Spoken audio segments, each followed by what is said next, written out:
abaana bakuweereza ennyimba abawandiika 2020 banguwa mu kanisa mu 2019 oba 2018 webanguwa mu kanisa abanguwa mu kanisa bebanzija mu kanisa bebandeetera okugamba kangende nkulira abantu Katonda. Anyway, tugende back kugundi. Omwana oyo bw'aba awandiisa ebigambo n'ojja n'obiyimba kati ng'emize. I didn't write emize.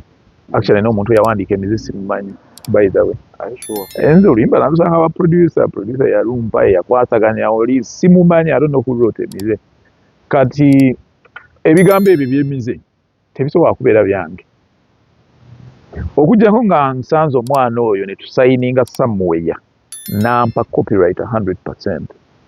Oli eyawandiika si producer yalumpa. Kati nze oyo mwana bw'agenda anyway mugamba nze ono yeyampa oluyimba kati olwo n'okukola ki okulabagana naye. Naye nze ebiseera ebisinga abantu baba banguza ennyimba mugamba ebiseera ebisinga abamu mbagamba nti you know what kola bwoti ne bwoti ofune sente za copyright of which abamu tebanatandika kukikola kubanga waliwo website kwe uploading ennyimba bagiyita DistroKid yekola distribution wange owa music omuteke ku Spotify omuteke wa kale abaana abo bagamba ba creating accounts ku Spotify bw'obanga oli muwandiisi by the way kino bakiwulirize bw'obanga oli muwandiisi noonya distribution omuyimbi mubuuze distribution company ki gy'okozesa creating account ku company eyo muteese n'omuyimbi nga tonnaba bakuyimba bigambo byo percentage ki gw'ogenda okutwala bw'oteekayo oluyimba alina okuteekamu percentage eyo era bw'okisanga nga teyagiteekayo ng'ate mwakkiriziganya osobola omutwala mu kkooti so bw'oba nga yateekwa omuwandiisi nga gw'otwala omuyimbi mu kkooti kati ate awo wetuddirayo ku kiri abayimbi abamu nti banene okusinga baki amateeka naye ate oyogera wano njogera wano Uganda naye era ne YouTube yatuyambamukko nti YouTube esobola cancelling oluyimba lw'omuntu bw'ojja n'oluclaiming nti and then you prove nti oluyimba lulwo basobola oddu cancelling so ate awo abo abayimbi abanene ate bakola ki naye ate era abaana batya like ekyo kyekizibu kye tukyalina e Uganda so obwannannyini ku muntu eyatuula n'agamba nti ondeeta emize bebigaalo lwotanyeze ye nannyini bigambo ebyo. Okay. Big Brother Uganda webale nnyo webalire ddala Niru Music gwendi naye Niru byali mu kutusomesa wano eno oba byali mu kutubuulira ali mu kutubuulira ku bintu bya copyright bw'obanga oli muyimbi oli wa ddembo sharinga video eno bw'obanga tolina mutima mubi bw'obanga oli muyimbi ate ng'oli onoomulala bano baani bannabitone ba creators munnakitone yenna wonna wooli oli wa ddembe kubanga kyemmanyi bikukwatako mu ngeri emu oba endala banafe abamugisha Nandi Tours and Travel basangibwa wali Kalungu building bakugamba nti obanga oyagala genda Bulaaya naddala America ne Canada gye basinga okwasaganya ne Australia obakubire ku noti 758 779 883 ne noti 760 noti 11 14 65 babayita Mugisha Nandi Tours and Travel basobola okufunira visa n'ogenda ekyenjawulo kye balina visa ye Canada ne America bw'obanga tolinayo omuntu osasulako kitundu okuddamu okusasula essente obeera oli ku mulimu ng'okola bagenda okuggyako engalo ng'oli ku mulimu ng'okola sente zaabwe omala kufuna mulimu n'olyoka basasula balance kitegeeza bwe ziba millions 10 kangeeza osasula obukadde 5 n'ogenda ne bakolera visa ne bakuwa tiketi ne bakolera buli kimu paperwork ne bakuyambako n'ogenda ne bakufunira omulimu n'obasasula ng'omaze okutuuka bakubire ku noti 758 779 883 biba Mugisha Nandi Tours and Travel basangibwa Kalungu building okulinaana Mapeera bali ku level 4 room number L4 oba osobola okubeera nga ate obafuna bulungi nnyo so banafe aba Pizza Origin bali wali opposite Nema House ku Jinja House bakola delivery era osobola okubasanga n'obafuna bulungi nnyo ne basobola okubeera ng'ate bw'olina birthday party, olina graduation party, olina oyagala kusanyusa ku family, osobola okubalaba naffe abapizza olugine. Sheehan Standard Day and Boyne Primary School basangibwa Lubaga. Twalayo omwana next week batandika okusoma. Mwami oyo yantegeezezza nti agaba ne bursaries oba okusinziira ku nkola y'omwana wo. Abaana bannabitone mwenna era nkubikini tuli ku kintu kya bitone, bannabitone mugende ku Sheehan Day and Boyne Primary School abawa bursaries musomera bwereere. Omwana wo asobola okuyimba, asobola okuzannya emizannyo, asamba omupiira, mwe mugende musome ate muyinza okusoma ne mumala nako. Alina essomero lya secondary era asobola okumaliriza primary n'abateeka mu secondary. Mugende okubeera ng'ate mukwasaganya mu mbeera emuba endala. New Music gwendi naye atuyitiramu kye bayita copyright, naye twakatandikako katini nnyo. Tuli ku muntu, tuli ku muyimbi lwaki muleese gy'awangalira mu Sweden nti ekimundeesezza aba asobola okutubuulira nti kati wano ewaffe kikola, wano tekikola. Wano kino bakikola mu bukyamu oba nedda. Nga bw'ayogedde nti abayimbi abasinga most number balowooza nti bo be balina okukoza mu complaininga ku copyright era be bali entitled okubeera nga bwe boogera ku copyright bo nga bo. Yet nze mu kulaba okwange ndaba nga ate mizaani yeesuukira ddala eva ku bayimbi n'akalaba kati ku kyamuwandiisi. Sinaba kutuuka ku kya producer. Omuwandiisi naye ndabye alina amaanyi mangi nnyo okubeera nga bw'aba nga alina zilayini zo zonna emize nga yalina layini ezo, kitegeeza owuninga tetonaba kugenda kuwabivuga. Kakati tugende kuwebivuga. Waliwo Niiro we tuwulira producer n'akuba oluyimba, nja kugezeera lwamize, n'akuba oluyimba nga producer oyo bali abantu nga 3 oba 4, naye nga ffe producer tumanyiko omu, kankozese mukwano gwange Bbawa, tumanyiko producer ogwo nti we Bbawa ye yakubye oluyimba, naye nga mu studio ya Bbawa mulimu producer abo 4. Buli omu yateekamu input, alina kyazze n'ateekamu. Ani abeera nannyini olwo tuba tugenze ku kya percentage ya bwe bakubabona ne bacomplaining. Ekyo bw'abanga producer Bbawa ye yakola oluyimba gwe nalaba akyali Bbawa ennaku zino si ye Moto Sound amanya ge gaze gakyuka. So bw'abanga Bbawa nze gwe nalaba neteesa nti ndiye munaye ngenze wa producer Bbawa agenda kunkolera oluyimba era kati Bbawa bw'abanga alina abasajja be eri ye aba alina okubakwasaganya ye nga ye. Kati nze percentage gye tuteesa ne Bbawa ye yokka egenda ewa producer. Ate no bannange ba producer ate baali badde bateekamu ekintu kino amaanyi, kubanga bw'otunuulira copyright z'ensi endala producer be bateekinga ssente ezisinga mu streaming. Producer asobola okusalawo ng'oli gwe nagambye yankolera gundi ekidongo n'agamba nti tokkirizibwa kutwala luyimba ku radio. Yagamba nti byonna bikole kubanga ba producer asobola n'okusalawo n'agamba nti buli wo performing you have to pay me a certain percentage ku luyimba luno.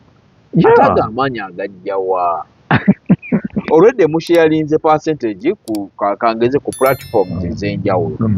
Ate performance lwaki abaga kati performance eyo anti kakati abasajja bano bo tebafuluma kutambula kugenda ye abeera mu studio gya creatingira ebintu bye.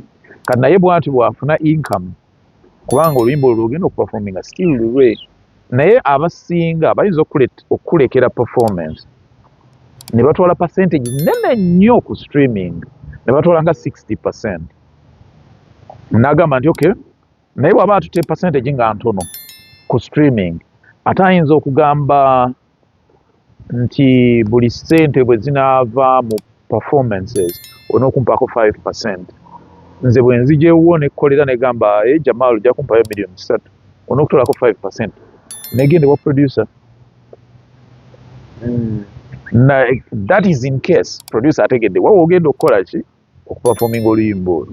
Kubanga abayimbi abanene bw'agenda ku Kivulu oyinza okuba nga olina ennyimba nga 10 katugeze nga Chameleon. I think alina ennyimba nnyingi nnyo.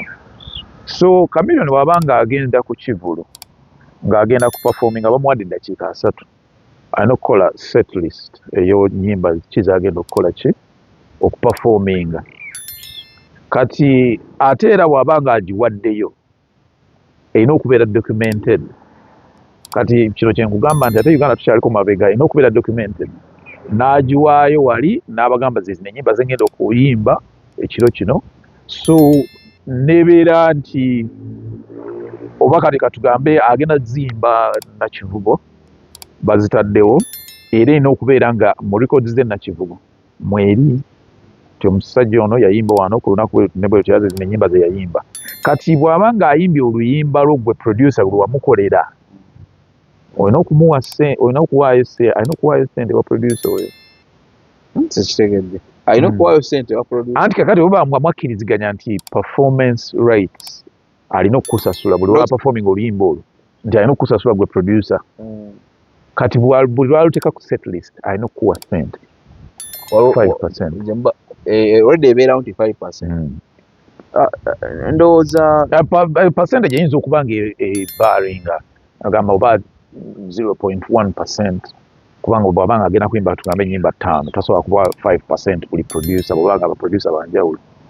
So mulina okuba nga mukkiriziganyiza 0.2% of this money gwe ne bw'aba nga akuleetedde emitwalo 3. ndowooza sooka otemeeteme niyo baani abalina rights ku luyimba abalina rights ku luyimba okufunayo akasente. Abalina rights first and foremost ye producer eyakola music.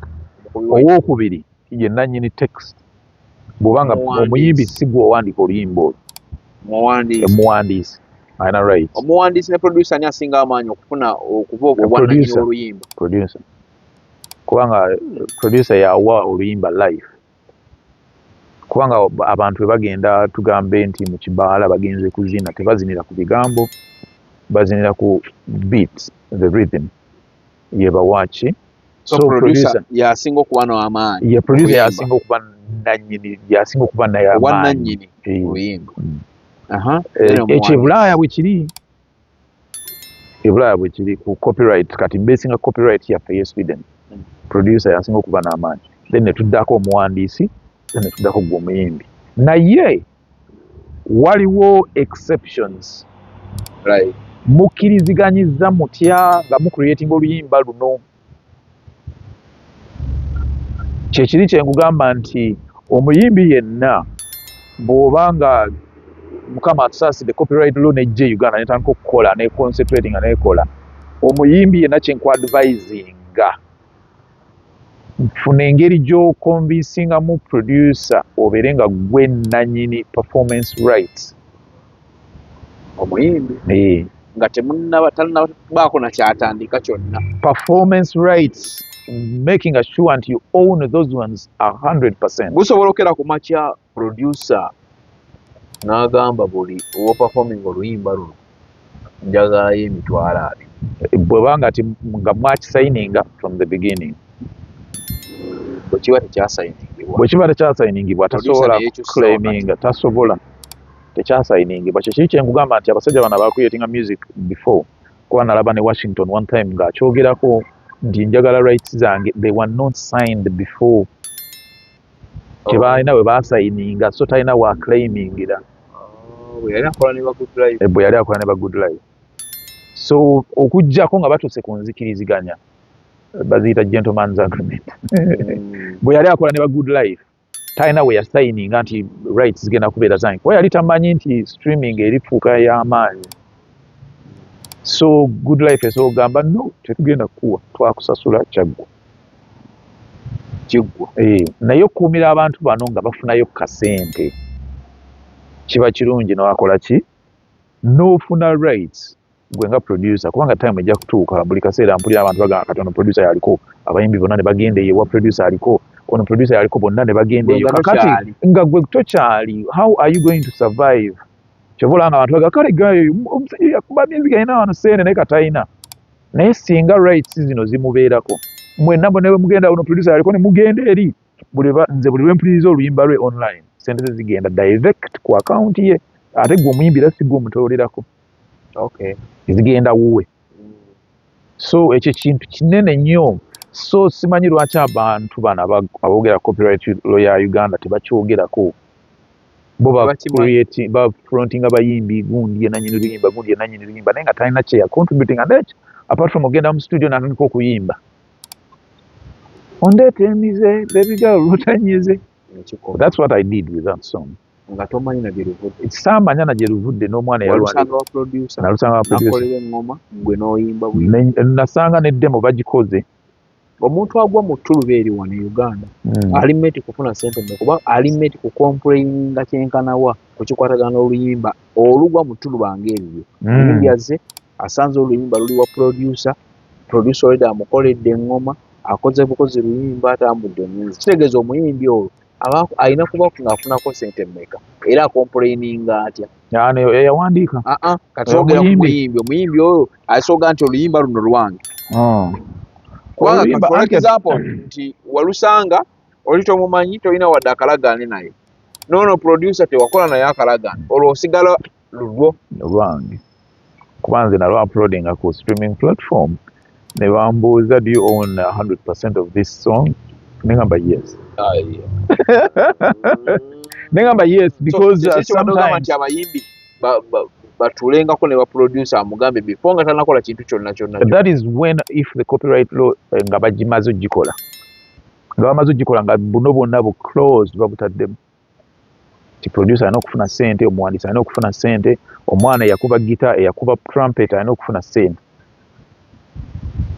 naye as per now we own this music 100% unfortunately naye ngezaako okwogera n'abaana bano nti nze music wange mudistributinga ku DistroKid bw'oba ocreatinze account ku DistroKid kati abo abaana olwo ekintu kye batamanyi ye abo for example abawandiika ngezaako okwogera nabo ne mbagamba munange music wange kubanga abaana bano saagala bakole ki bajje Sweden bagambe kwa music wange ali copyrighted in Sweden bajje Sweden bagambe nze nawandiika oluyimba teyansasula biki so I usually talk to them nembagamba nti you know what I distribute my music ku DistroKid kola account bw'okola account ngamba nti omaze okukola account then nkuwe percentage bweti naye unfortunately tebakikola kubanga kati nga ye oyo omwana yawandiika ezo ennyimba yeetaaga kusasula $2 omwaka just 20 no yeetaaga kusasula $2 okuholdinga account ku DistroKid omwaka kakati nze omwaka asasula $2 ye nga ye kubanga tagenda ku uploadingayo music tagenda kukola ki kati kyekyo lwaki oba olina okusomesa abantu bano oba tebamanyi nawe ngeri tebakimanyi naye bwengezaako okugamba abaana balabanga $2 esente nnyingi naye bw'oba owandiise nga ddala oli muwandiisi kubanga waliwo omuwala awo namulaba ku some radio station ng'awandiikidde abayimbi bangi ennyimba nnyingi ate nga nnungi and I wonder omuwala yali yawandiika ennyimba nga ziringa 2 ate nga zonna hit wano mu Kampala and I'm like ono omwana yali muwala ali awo simujjukira bulungi erinnya lye sinza naddijjukira ne bw'olyongera kati ennyimba nazo sizijjukira naye nga yawandiika ennyimba nyingi nnyo nga hit yawandiika ennyimba nyingi so kati omwana oyo bw'abanga akoze account for example ku DistroKid eyo distribution company distributing a music work nateesa n'agamba Neil nakuwandiikira oluyimba bwe luti njagala 10% of that song so nze bwe uploading oluyimba ne bambuuza do you own 100% ngamba no I own 80% ono omwana bamuweko 20% so esente zonna eziva mu streams online 20% DistroKid teziwanze zisindika ku account ya mwana sente zonna eziba streaming platforms ezizo buli collectingako abamenti okufunako 20% oba oluyimba lulukoze obukadde 10 obwa Uganda alina okufuna 20% which will be 20 million kati ate ezo sente tezijja abantu bano zirako obuntu bano nga obwavu just baba tebamanyi bumanyi. eya kakati ezo ssente Jamal tezijja nti omulundi gumu, ssente zijja kati guno omwaka luyinza okukola tugambe obukadde 100, omwaka ogujja ne lukola maybe obukadde 5 every year, ate ezimu zijja every month.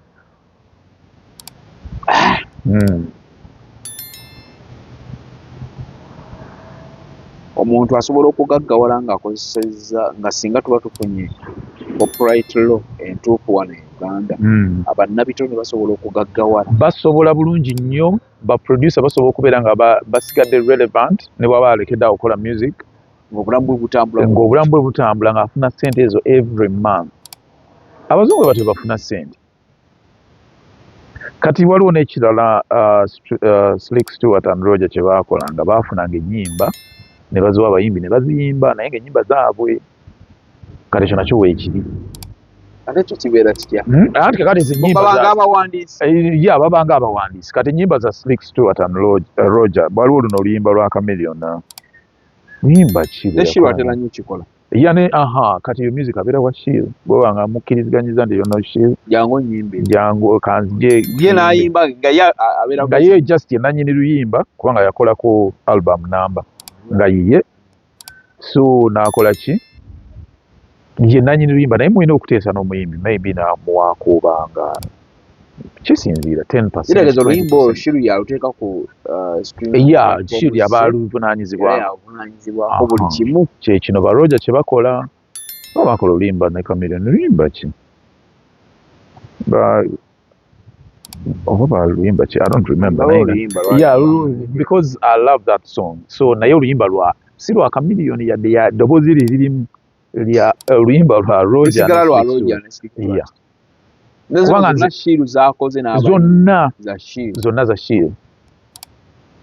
Era nange by the way Shiro yangamba okukolako waliwo oluyimba lwe baakola lulungi nnyo muvubuka munyarwanda yalukola.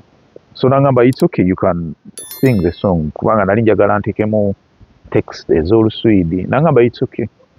Osobola oduteekamu kubanga oluyimba luli open buli muntu asobola odukozesa but oluyimba lusigala lwa Shiro. So the biggest percentage has to go to Shiro. Ye yagamba naganiruka muweeyo 5%. Bwe tubanga kubanga ate oluyimba era nze nina oddukola ki oddu uploadinga ku gundi ku studio gundi yange distribution company but the biggest percentage erina kugenda wooli si wange kubanga ye nannyini luyimba simanyi wajje yalucreatingira biki naye alumpadde agambye jjamu zino lekamu zino. Big Brother Uganda kwebaza okungoberera. Shiro Neil Gwendi naye musajja muyimbi abesinga Sweden naye nga agezaako kutuyitiramu mu biti ekikwatagana ne copyright. Kamuze mututoleddako.